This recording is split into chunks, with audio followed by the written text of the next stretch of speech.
सबसे पहले एक जरूरी बात, ये जो हम जानकारी दे रहे हैं ये सिर्फ एजुकेशनल और इन्फॉर्मेशनल मकसद के लिए है। इसे किसी भी तरह की खरीद या बिक्री की सलाह ना समझें। नमस्कार।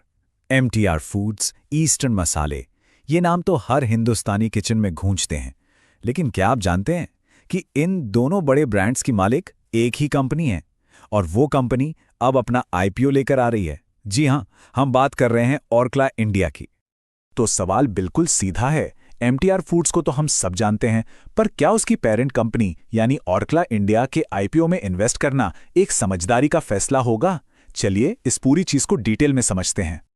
तो चलिए सबसे पहले यही समझते हैं कि आखिर MTR, ईस्टर्न और ये ओरकला आपस में इनका कनेक्शन क्या है और इस नाम के पीछे की कहानी क्या है।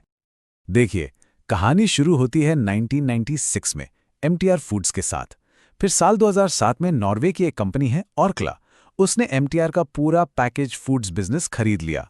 और उसके कुछ साल बाद ओरकला ने साउथ इंडिया का एक और बहुत बड़ा मसालों का ब्रांड ईस्टर्न, उसको भी अक्वायर कर लिया। तो आज जो ओरकला इंडिया है वो इन दोनों दिग्गज इंडियन ब्रांड्स की पेरेंट कंपनी है। तो अब आखिर ये कंपनी करती क्या है? आइए इनके बिजनेस मॉडल पर एक नजर डालते हैं। मतलब इनका पैसा आता कहां से है। यहां कंपनी का रेवेन्यू ब्रेकडाउन काफी इंटरेस्टिंग है। आप देखिए, कमाई का एक बहुत बड़ा हिस्सा यानी लगभग 67% सीधे सीधे मसालों के बिजनेस से आता है, और जो बाकी का 33% है वो MTR के famous ready to eat products जैसे इडली डोसा मिक्स और गुलाब जामुन मिक्स से बनता है। और ये पॉइंट बहुत बहुत इंपॉर्टेंट है। इंडिया से जितने भी ब्रांडेड मसाले एक्सपोर्ट होते हैं ना, उसमें ओरकला इंडिया का अकेले का मार्केट शेयर 22% का है। ये उन्हें इस सेगमेंट में एक बिल्कुल क्लियर लीडर बनाता है। कंपनी का स्केल भी काफी बड़ा है, छोटी मोटी कंपनी नहीं है। इनके प्रोडक्ट्स 42 देशों में बिकते हैं। इनके पास 9 मैन्युफैक्चरिंग यूनिट्स हैं और 400 से भी ज्यादा प्रोडक्ट्स का पोर्टफोलियो है। इनकी जो टोटल कमाई है उसका 18% हिस्सा तो सीधा एक्सपोर्ट से ही आता है। चलिए अब कंपनी के रिपोर्ट कार्ड पर नजर डालते हैं, यानी कि इसके फाइनेंशियल्स। यहां कुछ अच्छी बातें हैं तो वहीं कुछ थोड़ा सोचने वाली बातें भी हैं। अगर कंपनी के फाइनेंशियल्स को देखें तो एक अजीब सी पिक्चर सामने आती है। एक तरफ रेवेन्यू देखिए, लगातार बढ़ रहा है, 2200 करोड़ से बढ़कर 2455 करोड़ तक। ये एक बहुत स्ट्रांग साइन है। लेकिन दूसरी तरफ जब हम प्रॉफिट यानी मुनाफे को देखते हैं, उसमें काफी उतार चढ़ाव है। FY24 में प्रॉफिट गिरा और FY25 में हल्की सी रिकवरी हुई। ये जो इनकंसिस्टेंसी है, ये इन्वेस्टर्स के लिए थोड़ी चिंता की बात हो सकती है। तो इसका सार क्या है? सबसे जरूरी बात यह है कि एक तरफ कंपनी पर लगभग कोई कर्ज नहीं है, जो कि एक बहुत बड़ा ग्रीन फ्लैग है। लेकिन दूसरी तरफ इसका मुनाफा, इसका प्रॉफिट स्टेबल नहीं है, और ये एक रेड फ्लैग की तरह है। तो यहां एक मिक्स्ड पिक्चर है।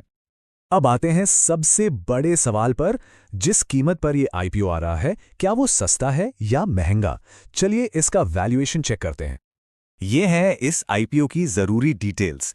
इशू 29 से 31 अक्टूबर तक खुला रहेगा। प्राइस बैंड है 695 से 730 रुपए पर शेयर। एक लॉट में 20 शेयर्स होंगे। लेकिन यहां सबसे जरूरी बात है इसका इशू साइज। ये 1667 करोड़ रुपए का है, और ये पूरा का पूरा 100% ऑफर फॉर सेल है। वैल्यूएशन को ठीक से समझने के लिए इसकी तुलना इंडस्ट्री के दूसरे बड़े प्लेयर से करना पड़ेगा। ओरकला इंडिया का PE रेशियो है करीब 39। वहीं अगर आप टाटा कंज्यूमर प्रोडक्ट्स को देखें तो उसका PE 90 है और डाबर इंडिया का 50। तो इस हिसाब से ओरकला का वैल्यूएशन इनके मुकाबले काफी अट्रैक्टिव लगता है। तो कुल मिलाकर हम कह सकते हैं कि वैल्यूएशन ठीक ठाक है। मतलब ये बहुत ज्यादा सस्ता भी नहीं है, लेकिन अपने कॉम्पिटिटर्स की तुलना में बहुत महंगा भी नहीं लग रहा। एक बैलेंस्ड प्राइसिंग लगती है। तो अब तक की सारी जानकारी को एक साथ रखते हैं और ये समझने की कोशिश करते हैं कि इस IPO में अप्लाई करना चाहिए या इससे दूर रहना बेहतर है। तो चलिए सारे पॉइंट्स को आमने सामने रखते हैं। पॉजिटिव्स क्या हैं? MTR और ईस्टर्न जैसे जबरदस्त ब्रांड्स हैं। कंपनी मसालों के एक्सपोर्ट में लीडर है और लगभग कर्ज मुक्त है।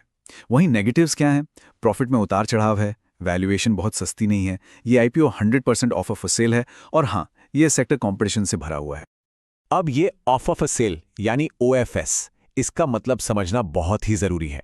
इसका सीधा मतलब है कि IPO में जो मौजूदा शेयर होल्डर्स हैं यानी प्रमोटर्स, वो अपनी हिस्सेदारी बेच रहे हैं।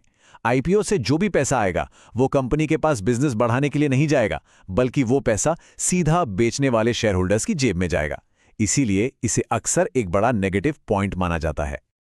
अगर हम मार्केट के करंट सेंटिमेंट की बात करें तो ग्रे मार्केट प्रीमियम यानी जीएमपी लगभग 68 रुपए चल रहा है। इसके हिसाब से करीब 9.32% के लिस्टिंग गेन की उम्मीद की जा सकती है। हाँ, एक बात जरूर है कि जीएमपी पर पूरी तरह से भरोसा नहीं करना चाहिए क्योंकि ये डिमांड और सप्लाई के हिसाब से बदलता रहता है।